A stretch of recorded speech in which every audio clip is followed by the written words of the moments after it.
All right, Bitcoin Buildify blog commentary. It's kind of a cool way to help you see if you have the time, at the very least, listen if you don't.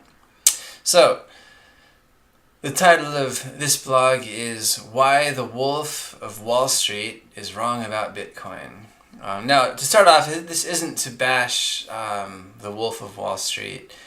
I really don't have anything against the guy. I know he has a sordid past. A lot of us do. And, be that as it may. It's a great movie, very entertaining. He's a smart guy. He knows Wall Street. He knows sales. The reason I chose this title is the same reason that the media that's been publishing his sentiments has. He's a known name, and people will listen to what he says. So it's an old, not the oldest, but one of the oldest tricks in the book. All right, so first off, Jordan Belfort, a.k.a. the Wolf of Wall Street, has come out publicly speaking against Bitcoin, calling it things like a huge danger and a bubble for sure. Why is he saying these things? So first, let's qualify Mr. Belfort. Again, nothing against the guy. He's just a name that is known. Yes, the wolf knows his way around the stock market. He knows how to find an angle and reel in the profits. He knows sales and he knows money. That's, pretty much unquestionable. He's made a fortune doing what he did. The only problem was he probably wasn't high enough up in the ranks to get away with it. So here's a surprising thing. Comparing Bitcoin to the many ludicrous schemes churned out by Wall Street in the past is a bit like comparing an abacus to a smartphone. And that's to say that there are very, very different platforms, to put it simply. And just because someone has been in traditional finance doesn't mean they know what they're talking about when it comes to Bitcoin. And I add with emphasis, like at all. And that's especially true when you consider that Bitcoin has almost nothing to do with traditional finance whatsoever at all. Again, it's a very, very different platform. And I can just go on to say, in fact, it could hardly be more different. And there is a pervasive and general lack of understanding of Bitcoin, which, and its ever-growing cohort of similar technologies, i.e. altcoins, that really hasn't served its reputation well. So, we have to kind of analyze our experience and admit that we follow trends, and a lot of the trends are set by the loudest voices, or at the very least, the most popular or authoritative voices, which usually come through the TV, right up there on the TV. And so this hasn't helped Bitcoin, because a lot of the bigwigs and established spokespeople in the English-speaking world, in my experience, don't really agree with Bitcoin because they're probably being told not to. That's true with a lot of different technologies. The platform in and of itself is a threat. It doesn't have to be, but for the time being, it kind of is. So not everyone knows what they're talking about. Very few people do, at least among those that you see on the television. There is a growing community of people who are very informed about what Bitcoin and, by default, the cryptocurrencies are about, but for the time being, they're not getting as much exposure, and I should say maybe kind of coordinated exposure, as those on mainstream televised media are. So for the time being, Bitcoin and cryptocurrencies exist in a kind of gray zone, both in popular opinion and in legal terms. People still aren't sure what quite to do with them. But they are slowly but surely coming into the limelight, and be that as it may, when someone comes out and blatantly calls the entire movement, any movement, whatever it is, a bubble, we should really question what their rationale behind saying so is. The term bubble, to comment further, can be used very, very easily, and it's a word that has an impact and serves to kind of undermine the validity of something. Whether or not whatever's being undermined deserves it. So in some cases it's true that things are a bubble, but we need to kind of look a little closer before saying, yeah, it must be. I mean, he's the Wolf of Wall Street. Nothing against the guy. He's just, probably got to get. It's just a good gig for him, to be honest.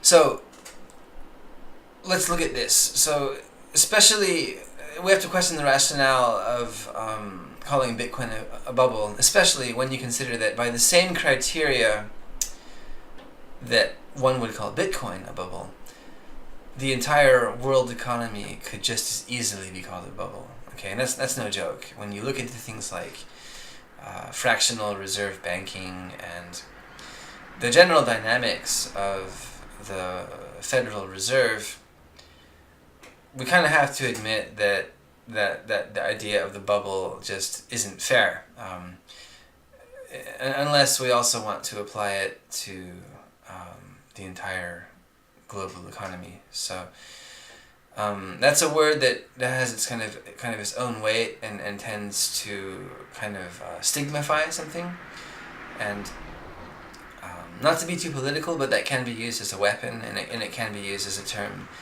to kind of knock the wind out of the sails of any kind of emerging technology. So please bear that in mind. All right. So and I say words to that effect. You didn't hear that one on CNN. Yeah, me neither. The thing is, the term bubble can be a rather misleading term, and in cases concerning a new technology and its rise in popularity, can be thrown around all too easily. So, but we have to be fair. Could Mr. Belfort be right? Could Bitcoin really be a bubble that's going to pop and leave, quote, all those suckers who should have known better holding the bag? Will the Jamie Dimons and Jordan Belforts of the world get to puff out their chests and say, I told you so, right there on the TV? Personally, the words I used were, methinks not. Kind of because you don't really get to say that very often in life. But okay, to be fair, probably not. So, speaking in terms of probability, the likelihood is pretty small. But we still have to kind of admit where we are, in saying that yes, the waters of the cryptocurrency world stretch as yet untested. No one really knows how well these technologies will perform en masse, so to speak. Under mass adoption, the technology is still new and little understood by the majority, to be sure. And the whole thing, it can come off as something out of a video game that got taken away too seriously. Digital money. So you might ask, what's the difference between Bitcoin and coins in in the Nintendo game Mario Brothers? And at the surface level, that's a perfectly fair question. If you don't really know what a technology is, you really don't have a choice but to compare it to other technologies you've been exposed to. Excuse me. So, to counter that, I go further to say that the truth of the matter is that cryptocurrency technologies, most notably Bitcoin with its seniority as the first successful endeavor of its kind, these technologies are showing enormous promise and all of the signs of not being a fad. If anything, they could very well be a revolution, and that's a technological revolution, meaning kind of the next generation of money, if you like. On top of that, there are a lot of people making a lot of money with them. A lot of money, a lot in full caps. So, on the one hand, yes, there are people profiting off kind of the craze in the crypto markets and the rising and falling and, buying in low, pump and dump, selling high, taking their profits and disappearing. Yeah, that's going on for sure, but there's another side that is based on value and utility, and that has been showing a pretty consistent growth pattern for quite a while, a number of years. But we also have to admit that the oldest cryptocurrency, Bitcoin, just had its 9th birthday a few months ago, as of this recording. So we don't have, to be fair, any historical data. But in terms of the rise of a new technology and its adaptation, Bitcoin's looking pretty good. Okay, so before we move on, back to The Wolf of Wall Street, we have to ask ourselves, can Jordan Belfort make any accurate statement about Bitcoin without comparing it to some sleazy closet Ponzi scheme based on fiat currency? Personally, I feel it is extremely doubtful he can.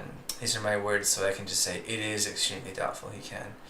And frankly, making a comparison between Bitcoin and basically anything Wall Street touches is, well, a bit of a stretch. And that's because presently, all of Wall Street and the global finance markets as well are tied up in what basically boils down to monopoly money. Now, what I mean by this is fiat currency, players like the US dollar and co.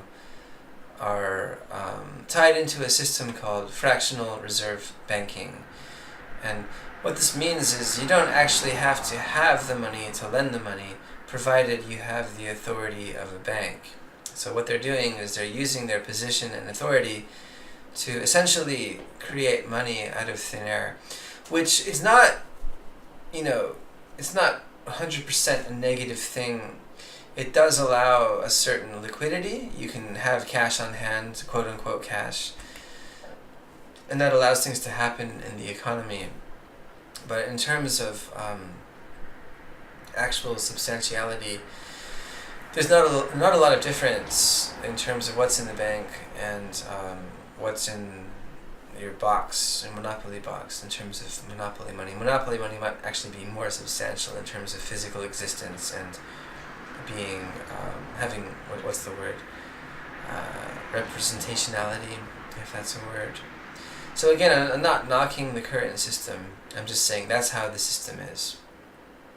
So, also, the money that we have can be printed at will and is controlled 100% by institutions with vested interest in controlling and profiting from the people who use it. Which again is, if the hierarchical structure is stable enough, I wouldn't say it's a perfect system, but it's good enough. It's what we've been using. But an important point is that Bitcoin doesn't follow this pattern at all. Bitcoin is not controlled by any institutions, and it cannot be created at will. So this throws a really different light on the subject.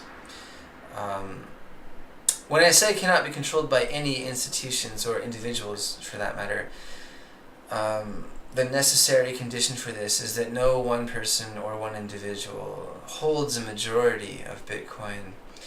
There are people and institutions that have a lot of Bitcoin, but no one has anywhere near 50%. But be that, that being said, if someone at the present time were to sell, 1,000, 10,000, 100,000 Bitcoin, that would affect the markets quite a bit, but in a very logical way. It wouldn't be like someone just making a bunch of Bitcoin and dumping it into the markets. That can't be done. So, back to the kind of conventional wisdom concerning Bitcoin, we have to be fair in accepting kind of why people would say Bitcoin's a bubble and why they would question its sudden rise in popularity. So, viewed from the outside, it's rather easy to doubt the skyrocketing value of Bitcoin or the huge number of both individuals and companies alike getting behind it. In 2017 alone, Bitcoin went from an average of $967 in January to an average of $13,860 by December. So that's an increase of 1,400% in 12 months, which is a lot. But we also have to remember that Bitcoin's done this before.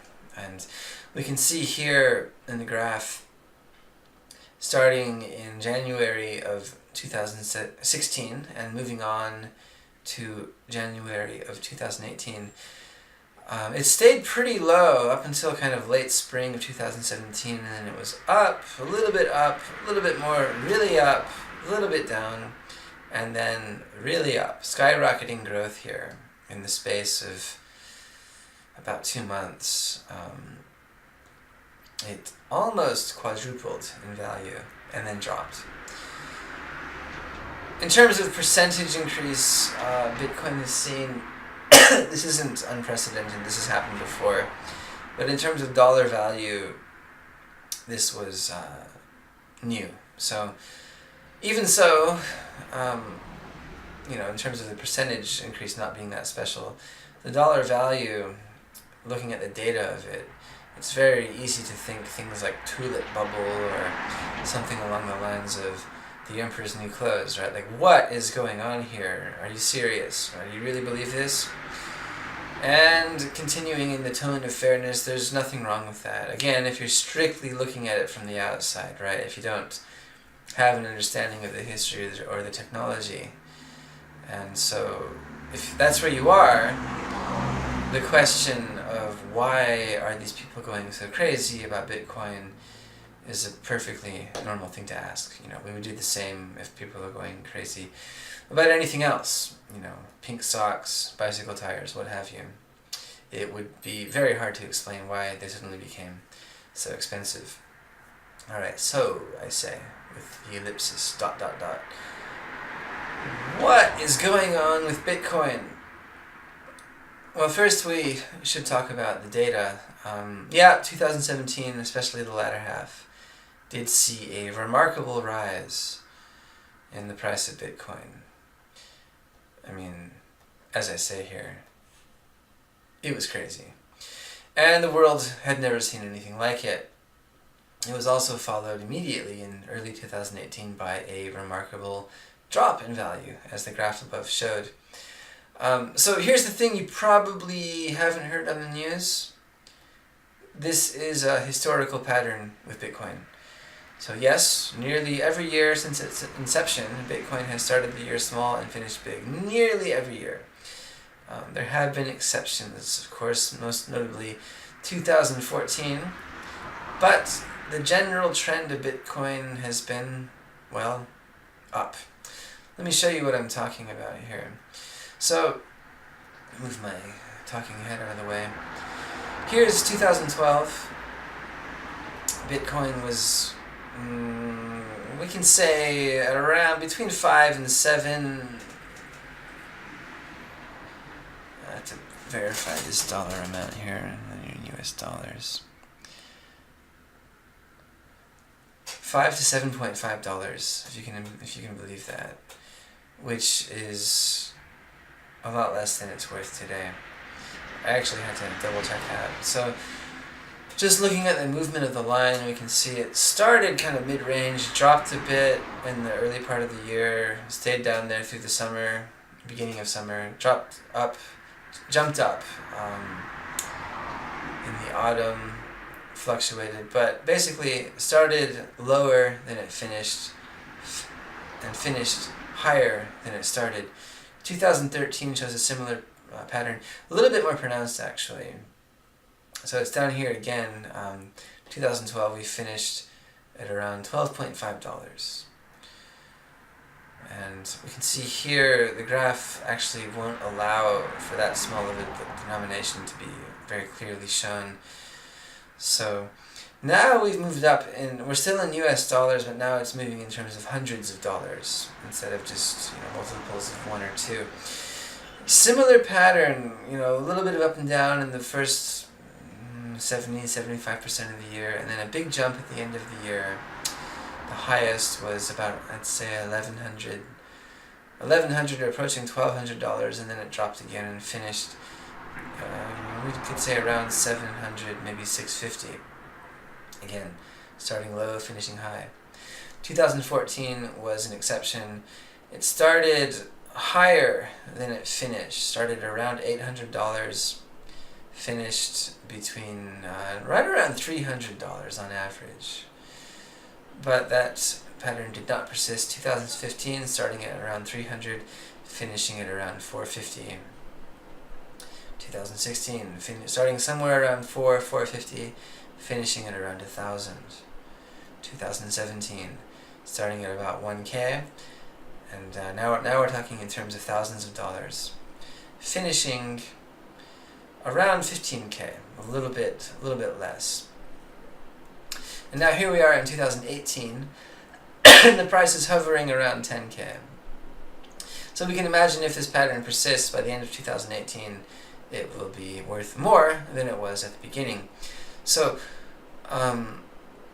what made 2017 unique wasn't so much the percentage increase, it was the percentage increase applied to the increase in dollar value. So we can see that the typical annual rise in price in 2017 finally broke through a level of magnitude that got a lot of people's attention, right? So look at it this way: if Bitcoin or any other cryptocurrency for that matter sees a 1,400% rise in value when it's only selling for 2 cents, it will end up being, and wait for it now, 28 cents. So yeah, that's a huge rise in value percentage-wise, but let's face it, something being worth 28 cents isn't exactly going to knock anyone's socks off. The attention and media comes in only when the value really starts taking off, right? Like 2017. The percentage increase was pretty much par for course, but it finally broke through a level of magnitude in dollars where action really started happening and people really started paying attention. But, to be fair, I would agree that the classic phenomenon of buying the rumor and selling the news did have a hand in 2017's massive gains, but not altogether. Not at all, okay? So Bitcoin, despite having massive drops in value, has consistently and relentlessly been on the rise. It doesn't have anything to do with some kind of scam being suddenly launched on the unsuspecting public. It doesn't have anything to do with institutions or governments inflating yet another, as I call it, ridiculous profit-making scheme bound to fatten CEOs and those endowed with less humanity on Wall Street, while eventually screwing everyone else. Okay, Bitcoin's rise in value has to do with one thing and one thing only: Bitcoin, and by that I mean the inherent nature of the technology. So, which brings us to the question: why? Yes. Indeed, why are people going so crazy about Bitcoin? So aside from the hype, aside from the FUD, the fear and doubt, and aside from the FOMO, the fear of missing out, Bitcoin actually does represent significant opportunities. And more importantly, not just as an investment vehicle, we're not talking about opportunities only in that department. Bitcoin is also a forerunner in what is proving to be an entirely new type of technology. Okay, so when we talk about Bitcoin increasing in value and use, it's helpful to think of Bitcoin not only as a currency, but as a new type of technology. And it really is both, which is why it's kind of hard to talk about Bitcoin, or I should even say unfair to talk about Bitcoin and compare it to the current financial system. Let me explain further. So, to do that, we kind of have to explain what Bitcoin is. So first and foremost, Bitcoin is a new technology, not just a new currency. Okay, so And another part of the difficulty in discussing Bitcoin in a fair way is that anyone who wants to know what it is or what makes it so unique and promising will have to put some serious time, I say, and effort into learning about it. Okay, it's not just something you can say, oh yeah, it's like this. It's unique. It is in its own category. I would say it's a fairly simple technology. It's not as complex as your smartphone or, the language you're speaking. But for all its simplicity, it is a completely revolutionary platform. There hasn't been anything quite like it. Not at least on this scale. So it doesn't fit any existing definition for other technologies. Okay, you can't really compare it to anything accurately. And as I say, it's difficult to make an accurate comparison between Bitcoin and other technologies. So to keep this article/video moving, let's use the most basic definition of what Bitcoin is. So Bitcoin is the first successful decentralized digital currency. Okay, so key words. The sentence has a lot of them. The first is Bitcoin, which everybody already knows. Is, and then the first successful. So there were other attempts at projects like Bitcoin. Bitcoin's the first that was successful. And then decentralized. This is key points. I forgot the D. Of how Bitcoin works. Currently, I think it's fair to say all traditional currencies, not all cryptocurrencies, all traditional currencies are centralized. So they actually share a fundamentally different nature than Bitcoin. And then the last two keywords are digital currency, which means it's essentially a digital file. You can't actually hold a Bitcoin in your hand or keep it in your piggy bank.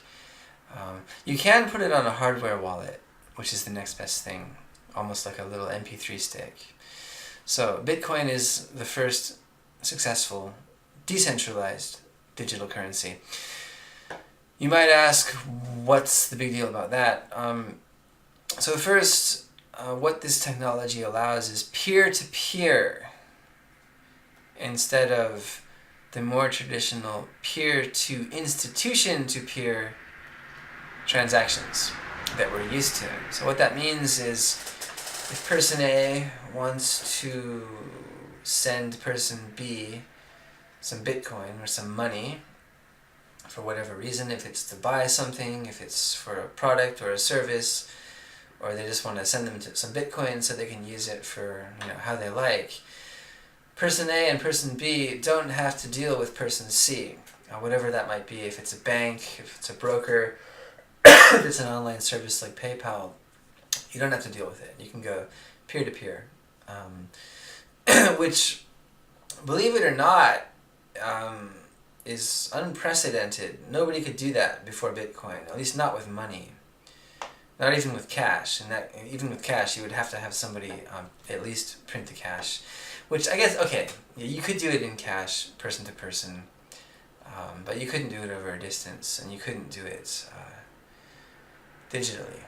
So, anyways, another point about the Bitcoin blockchain system is that it's what is called a trustless system.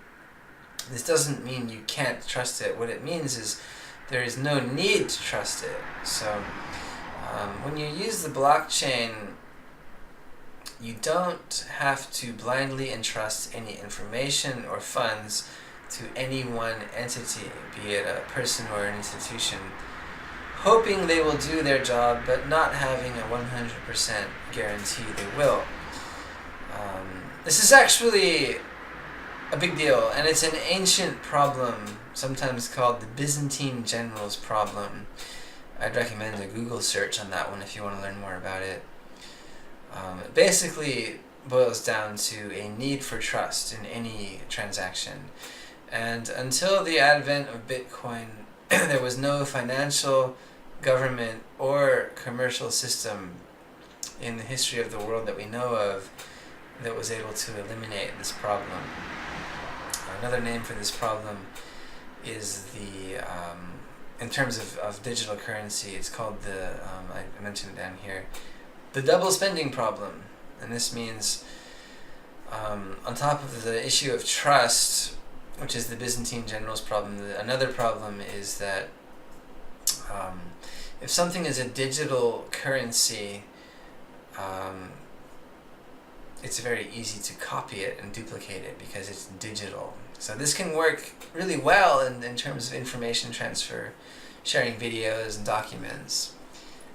It's a terrible idea with currency because the way economics works is the more of a currency there is among a given population using it, the less the value of each unit of that currency will be. It's a supply and demand thing. So Bitcoin, believe it or not, was the first technology to effectively eliminate this problem, the trustless system issue, and also the double spending problem in one go.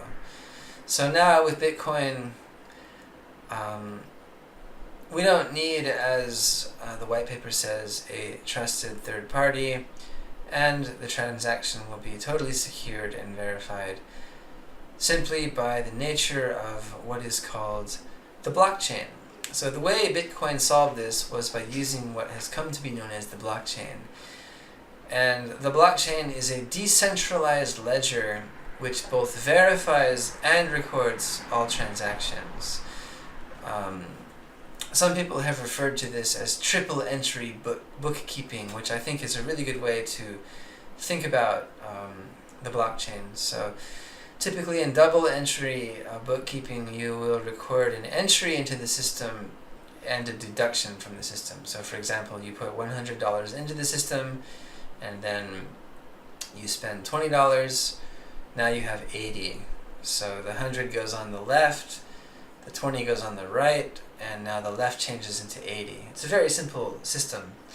But the blockchain actually offers a third element, which is kind of, you can say communal verification, which means everyone on the blockchain is aware of the transaction. And so this does away with a lot of security issues in a very, as I say, elegant and simple way. So this elegance and simplicity and distribution of the blockchain is part of what makes it so secure and efficient. And if you know anything about Bitcoin, you'll know that it's actually becoming a little bit less efficient. Still as secure as ever in terms of the blockchain, but not quite as efficient. It's getting more expensive. But it's just the first generation. We also have to keep that in mind, that Bitcoin has established a template. Okay, it won't always necessarily be the go-to for spending online, although it probably will increase in value. We can look at other videos for that. So anyways, why are we hearing more and more about Bitcoin? So it's only about 9 years old in a couple of months.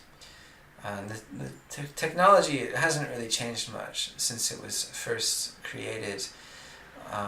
And until recently, the spread of Bitcoin has really been through word of mouth.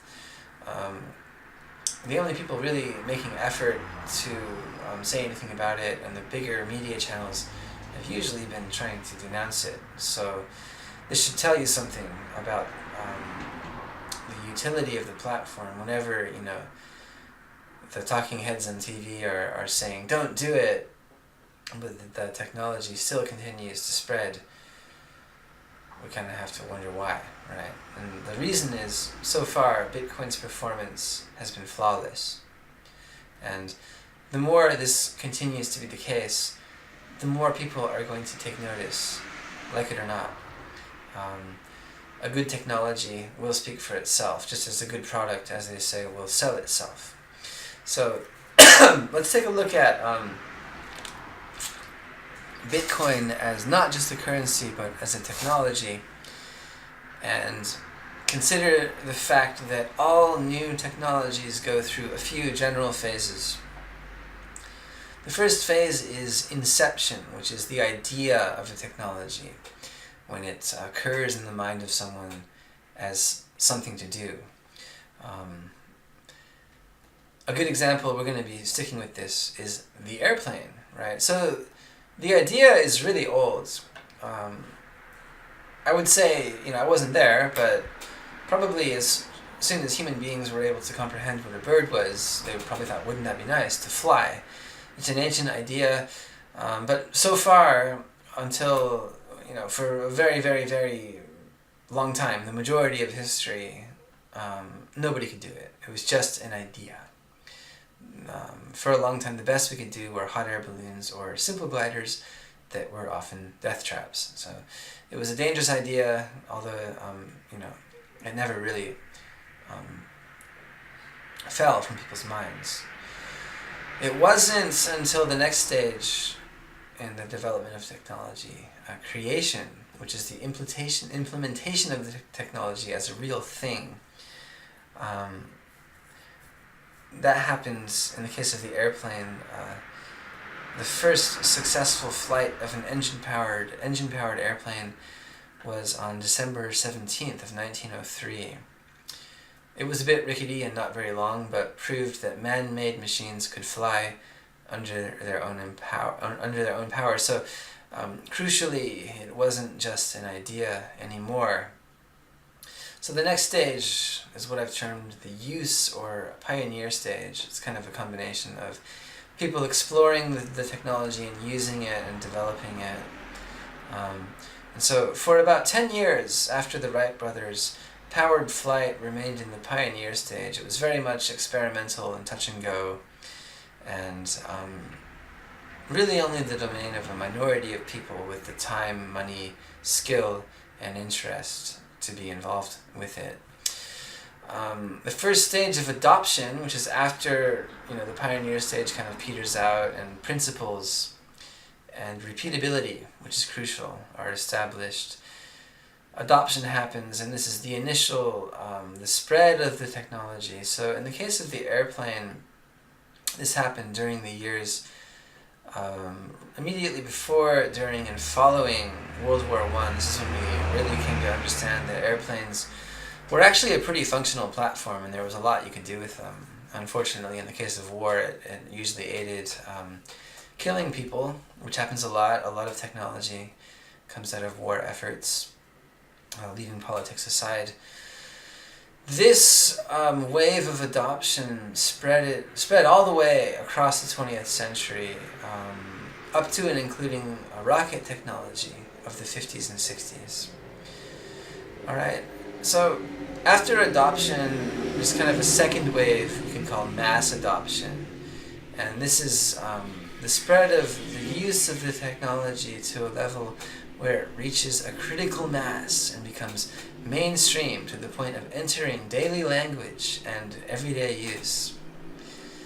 So in the case of the airplane, the first commercial jet flight happened in 1952. Of course, this was a huge, huge development if we look at the technology of 1903, 49 years earlier, and compare it to the commercial jets of the early 50s. A lot happened. So there were a lot of people involved, a lot of innovation, and seriously hardcore analog stuff, engineering, designing machines and materials. It would have been a lot more difficult than designing the software that is Bitcoin and other cryptocurrencies. So they did a lot in that time, and once this happened, once the commercial flights were possible, it was the beginning of a new phase in technology, and now we're crossing oceans in hours instead of weeks. So that would have been a leap forward in transportation across the surface of the planet. So after mass adoption, the next phase is what I've called normalization, and this is the point where the technology becomes so commonplace that people don't even think about it and may actually have trouble imagining life without it. So, returning to the airplane, as of 2014, that's the most recent data I could find, there were an average of 102,465 commercial jet flights per day, or roughly 37.4 million per year. which is pretty impressive. And within 111 years, we've managed to develop the technology to fly that many machines all over the planet daily with very, very few incidents concerning safety. So that's kind of what we can use as a template to look at the development and adaptation of new technologies. So personally, I believe Bitcoin is at the point of adoption.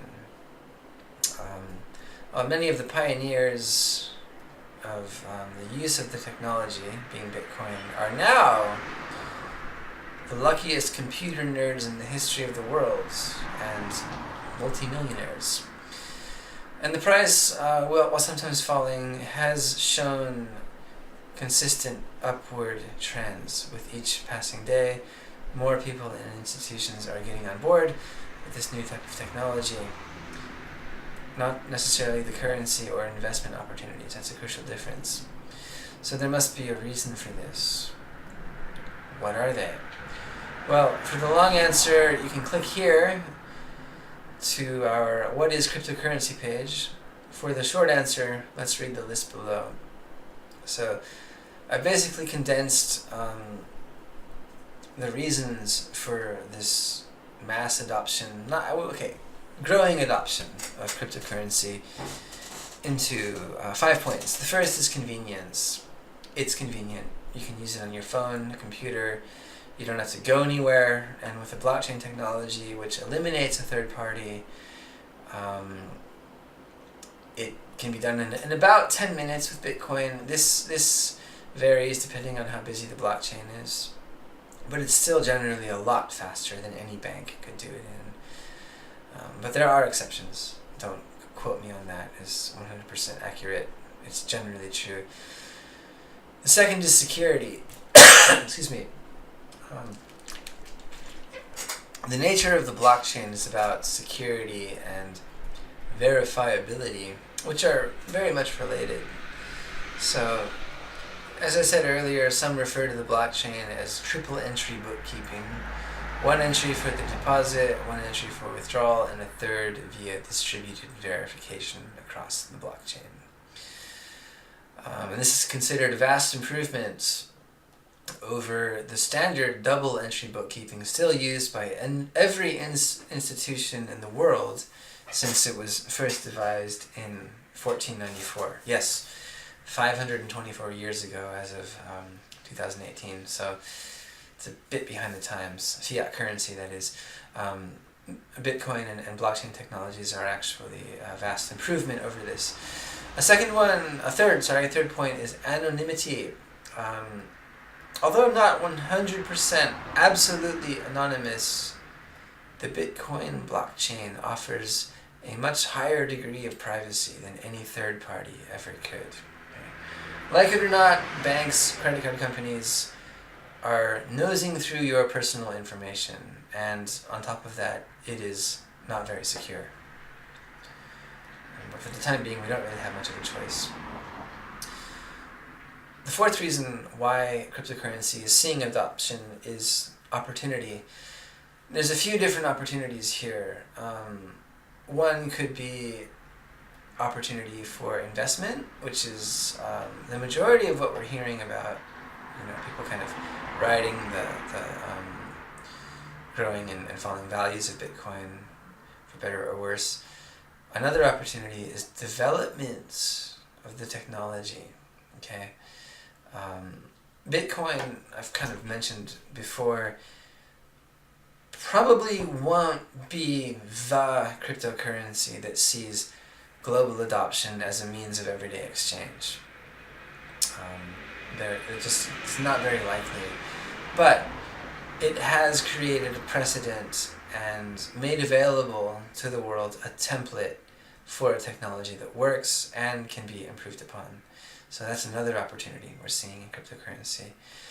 And the third is just simply a better way of doing things. Okay, so whether you're looking to grow investments, develop the technology, or just a better way of doing things, This technology, meaning cryptocurrency, and Bitcoin being at the head of the show, shows incredible promise. All right. Fifth reason for seeing so much adoption, I should say, is adoption and adoption is independence. So Bitcoin offers, with its trustless network and no need for a third party, an unprecedented amount of independence for its users. Now, people tend to use this argument and say, "Oh yeah, well it's going to be used on the black market, bro. You have no idea, you know." That's an extreme. Yeah, it could be used on the black market, and it has. So is cash. To date, the number one currency. I shouldn't say the number one currency, but cash remains the go-to for the black market. So saying Bitcoin shouldn't be used because it's used on the black market is not very smart. It's like saying, you know, people shouldn't use water because they use water to grow cocoa plants in South America. It's silly. I don't want to talk about it anymore. But this independence, this factor of independence, kind of ties back into the factor of anonymity. But much more importantly, it's nice for us, the average Janes and Joes here in the developed world, but it does carry a huge potential and a much more significant potential for the over 3 billion people living in the undeveloped world, where lack of infrastructure and the fees involved in banking simply make modern life impossible. There's a huge portion of humanity which is off the grid. They're generally referred to as the unbanked. And they're also the unidentifiable, the uninsured.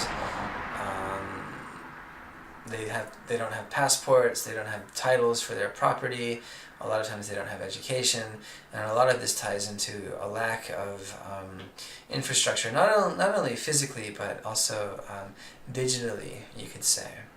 So cryptocurrency technology, blockchain technology offers a way to change this. So that's why, in short, people are going crazy about cryptocurrency. It's not just an investment vehicle. It's actually a new technological platform. Moving on, why Bitcoin is not a bubble? Well, by definition, a bubble is a sudden surge, or you could also say prolonged surge. They're generally quite sudden, this surge of activity or force, to a degree that is unsustainable and eventually makes whatever is being strained go pop. So in the case of a financial bubble, it is usually a trend in lending or some kind of bizarre financial product that lets people make money out of thin air. It is a house of cards.